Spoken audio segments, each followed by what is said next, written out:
small group tours, local experiences, behind-the-scenes access. Viator has spent decades finding activities in over 1,500 destinations around the globe because we believe vacations are called vacations for a reason. Your only job should be to choose between the Pinot Grigio and the Sangiovese. Decisions, decisions. Viator. Travel with an insider. Traveling to Europe is about more than the destination. It's the journey. It's discovering new experiences. It's history and culture. It's awakening all 5 senses.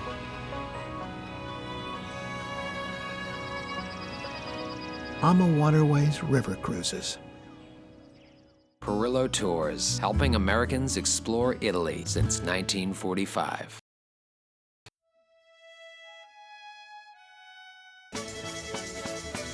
I'm Kathy McCabe. In this series, we'll meet the authentic characters, uncover the hidden treasures, and discover what makes Italy the most fascinating country in the world. Join me as we dream of Italy.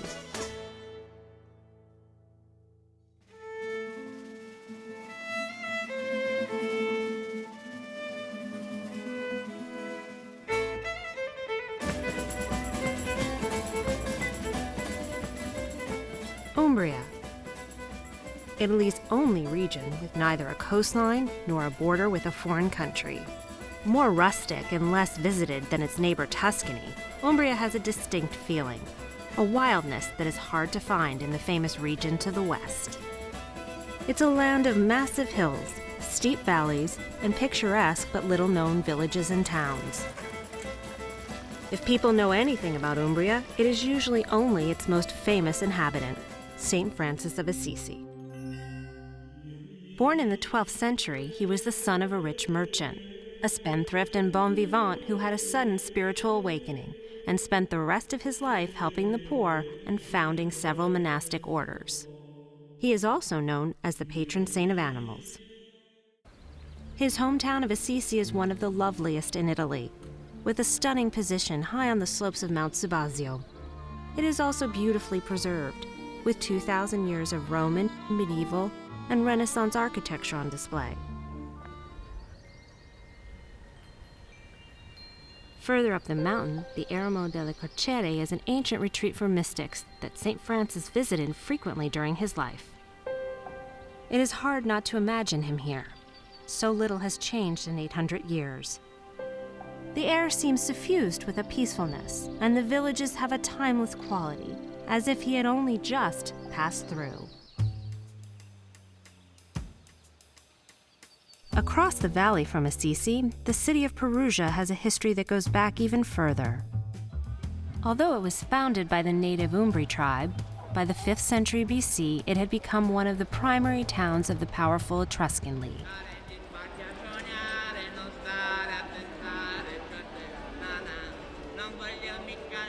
Today, it is a bustling and beautiful city. The University of Perugia is one of Italy's largest, and student life fills the town with a youthful energy.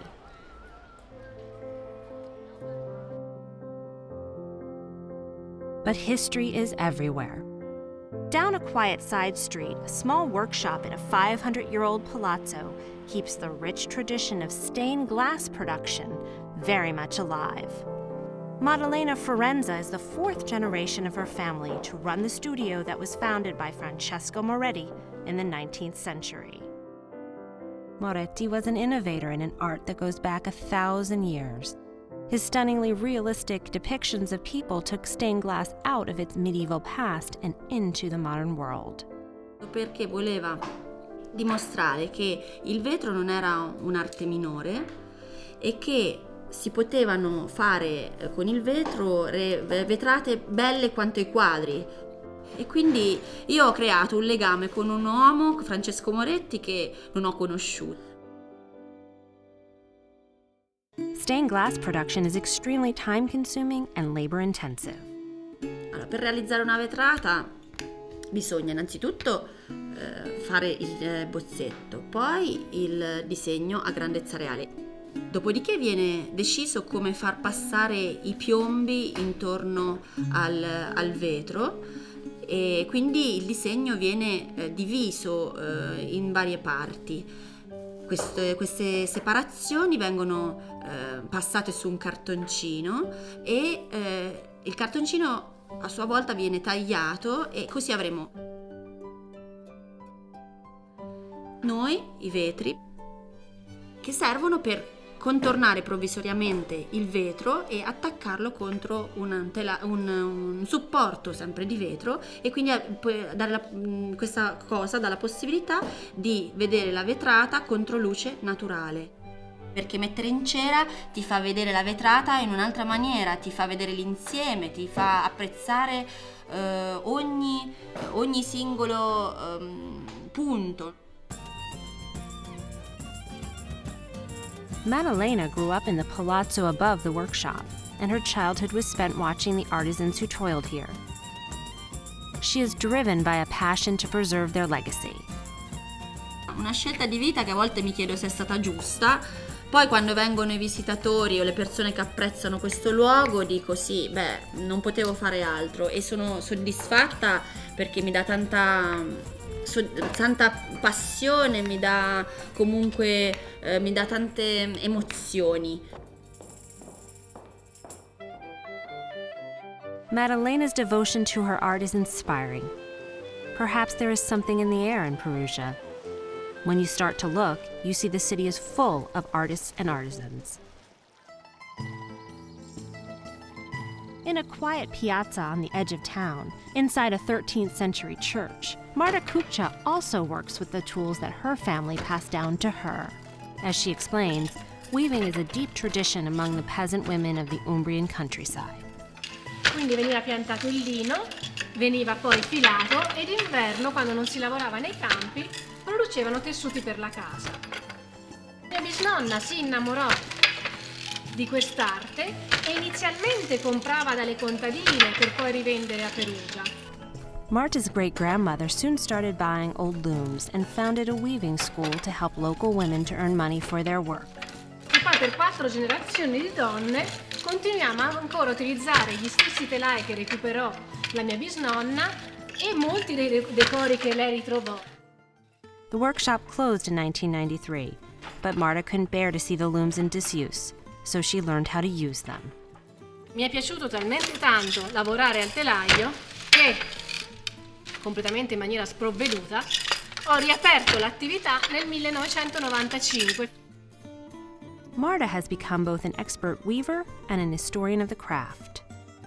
In questo laboratorio realizziamo ancora magnifiche stoffe realizzate con telai manuali del 1800 e 1700. La tradizione è molto antica. Nel Medioevo Perugia era famosissima per la produzione di questi tessuti. Il telaio che sto utilizzando adesso è un telaio a jacquard. La macchina a jacquard fu il primo computer al mondo. Abbiamo appunto la macchina che è sopra il telaio che legge queste schede forate.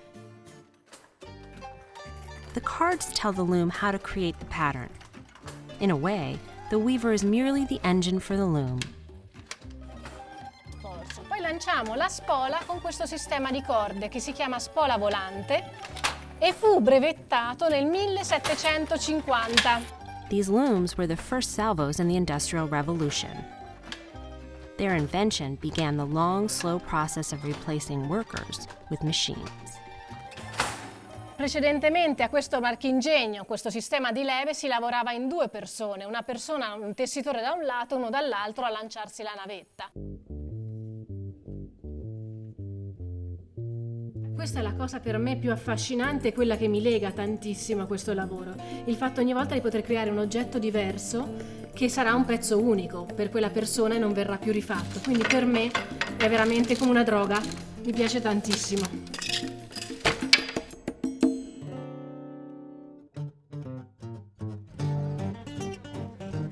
In Perugia's main square, I treat myself to a fantastic espresso at the historic Sandri pasticceria and bar. It's a perfect spot to get that little boost I'll need before I head out of town for a very special experience.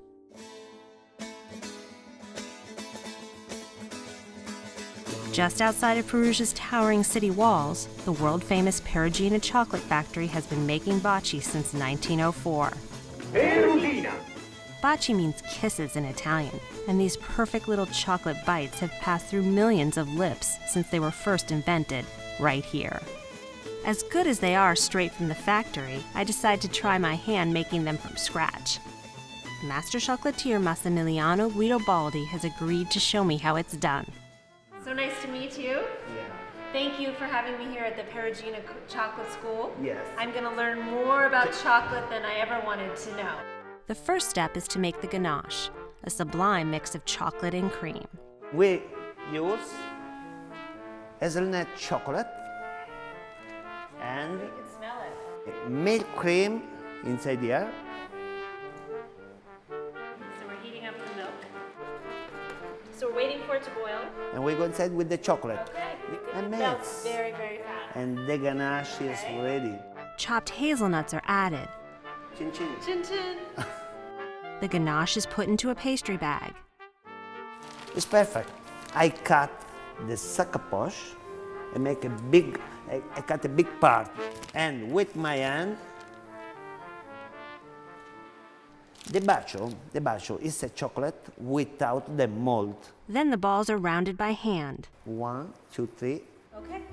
And an individual hazelnut is placed on top.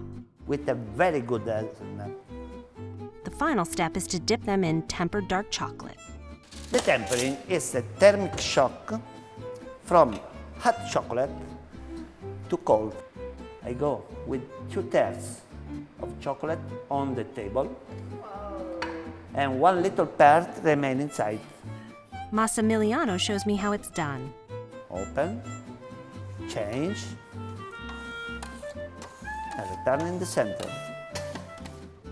It's not as easy as it looks. Am I doing this right? Well, no, change. All right. It's simple, but and make this.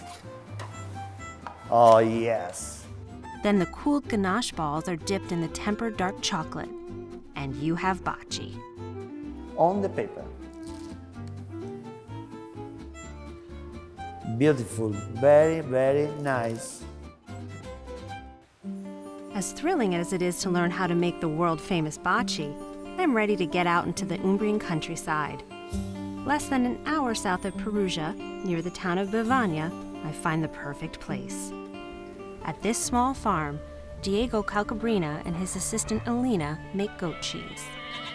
We have 3-4 different types of cheese. The first one is a fresh cheese. The second one is the same cheese but with a very white skin. The last one, the name is cachota and is a little spicy. I chose to produce goat cheese because I like it. Diego's passion for goat cheese is unusual in Umbria, a region known more for sheep and cow's milk cheeses. Without a local tradition to draw on, Diego had to go to school to learn the craft. Really, I'm not a farmer. I just study like farmer.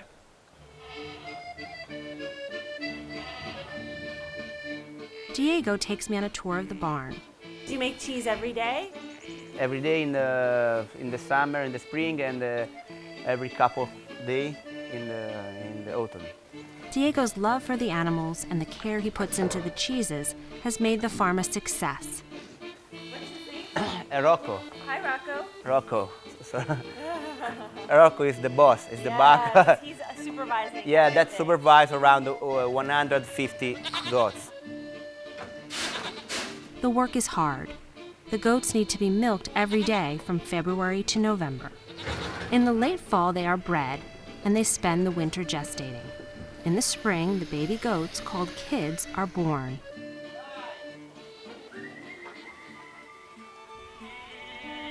Throughout the year, the goats spend a lot of time outdoors, eating through the rich grasses and wild greens that grow in the Umbrian fields. Diego and Alina do have a little help with the goats. a border collie named JJ. I asked him if it was hard to train JJ to work with him and the goats. It's not difficult if you have a good feel with the animal in general. Fermo! It's no aggressive way to move the goat. The goats eat the grass and make the milk to make the cheese. What could be more beautiful and simple? Umbrian riches from the land. We work hard, and if you want to come here, I'm with my hand open, and so.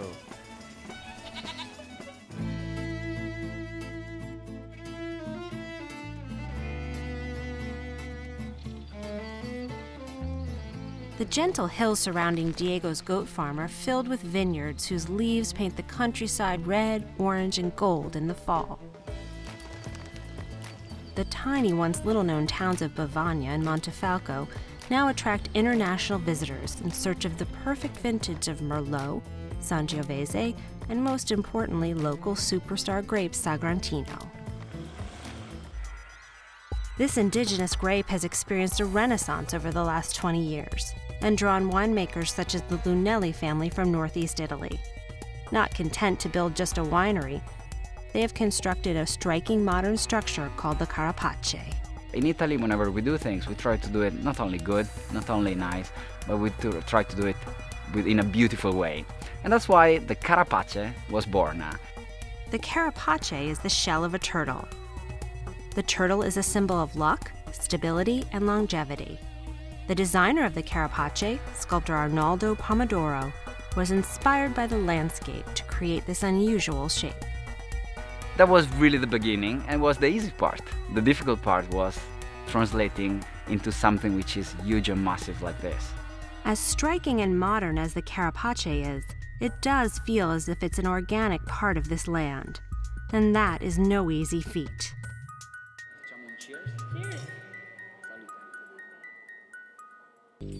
Over the hill in Montefalco, Sorrentino lovers seek out another man, Marco Caprai, who is a towering figure in the grape's evolution. I'm considered the father of the modern Sorrentino. When Marco began working with his father at the Arnaldo Caprai winery in 1987, Sorrentino grew on just a few hundred acres in Montefalco and was unknown outside the area. He worked tirelessly to refine its cultivation. Sorrentino is one of the most interesting Italian indigenous grape, and today is also one of the most studied grapes of Italy. Considered one of the most tannic and powerful of all grapes, Sorrentino now grows on thousands of acres here in Montefalco, and vintners across the world have planted this once obscure variety. In Umbria, where there's great wine, incredible food is not far away. And Arnaldo Caprai's resident chef, Salvatore Denaro, is going to show me how to make it. Welcome, benvenuta. Thank you for having me here in your kitchen in Umbria. And we're gonna make some Umbrian specialties, right? Sì, this is special recipe. It's traditional recipe in Umbria. This maltagliati con I ceci, chickpeas soup with maltagliati. It's pasta. We start with a variety of small chickpeas, or ceci, that are local to the area. Taste? It's sweet. They are sweet. We heat the chickpeas in water with garlic and rosemary for a little over an hour. But the true fun of the dish, in more ways than one, is making the pasta that will go in the soup. The secret is to use two flours, a mixture of semolina and durum. Like any good chef, Salvatore estimates by sight. I think 8-10 eggs. Okay, 10 eggs. Okay. Benissimo. Vai, Kathy. All right. Benissimo. As we start, Salvatore serenades me with a song. Ah, certo, mamma, solo per te la mia canzone vola. Mamma. If you sing to the pasta. La pasta è più buona, è più buona. Let's go. Absolutely. Guarda. It's hard work to make pasta. Bellissima. Bene, bene, bene. Anche una lotta. Salvatore shapes it into a ball. This is the rest for 20 half hour. Half hour? Half hour, okay? Okay. While we wait for the dough to rise, we make the rest of the soup. extra virgin oil, tomato and marjoram. Perfetto. The dough has risen and we are ready to roll out the pasta. Pasta power! We're ready to Okay. go. Prego, Kathy, prova anche te. Slow, slow. Perfetto. Slow food. Slow food. Not fast here at Umbria. He shows me how to cut the pasta, the mal tagliati, which literally means badly cut. Non sono mal tagliati, sono ben tagliati. It can't be all work when you're cooking. Sembrano tante farfalle, it's butterfly. Farfalline, guarda che bello. Ah, bellissimo. After a quick dip in boiling water, the pasta is ready to add to the soup. Uno per me e uno per te. Uno per te. Poco poco. Extra virgin oil. A simple yet flavorful dish representative of the cucina povera, or poor man's cuisine here in Umbria. Buon appetito. Buon appetito. Delicious. My journey through Umbria has been incredible, eye-opening and mouth-watering.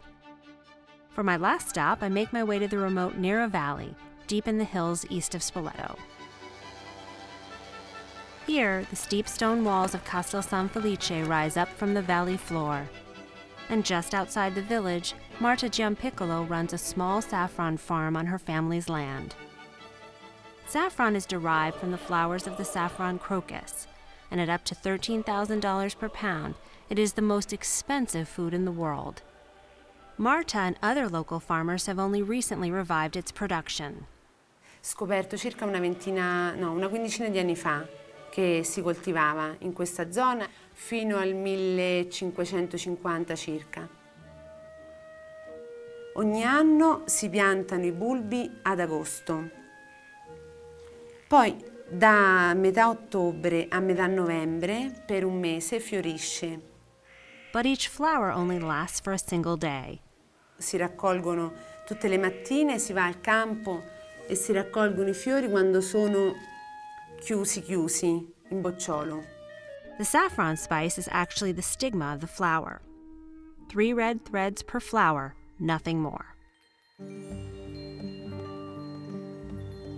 Marta and the village elders have also rekindled the ancient practice of harvesting the wild greens that grow in the fields and meadows. This knowledge was almost lost after the Second World War, when it was viewed as a relic of the region's poverty-stricken past. Questi qui sono caccialevri e li utilizziamo per fare le insalate di verdura cruda. Allora, si utilizzano molto in questo periodo perché vabbè, è una delle tante erbe che crescono spontanee.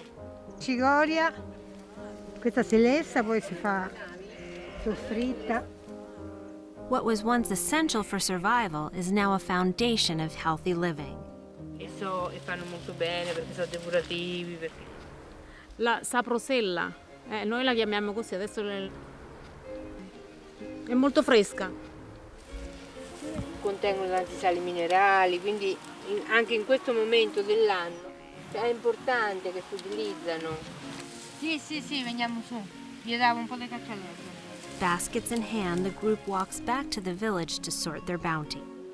Costing nothing more than their time and the effort to pick them, these plants will nourish the bodies and souls of the women and their families.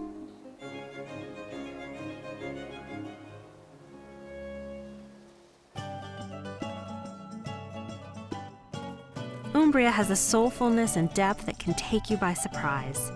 The warmth of the people is intoxicating, and its beauty is simply astounding. I can't wait to come back and drive deep into the hills and get lost. Who knows what I'll find next time?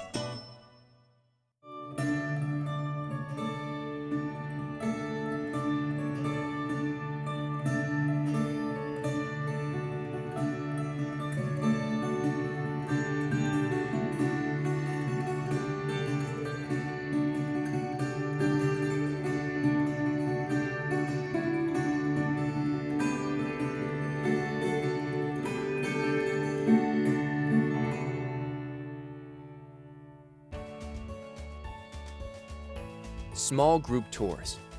local experiences, behind-the-scenes access.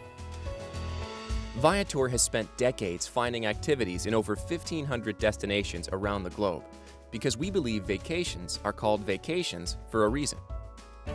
Your only job should be to choose between the Pinot Grigio and the Sangiovese. Decisions, decisions. Viator. Travel with an insider. Traveling to Europe is about more than the destination. It's the journey. It's discovering new experiences. It's history and culture. It's awakening all 5 senses.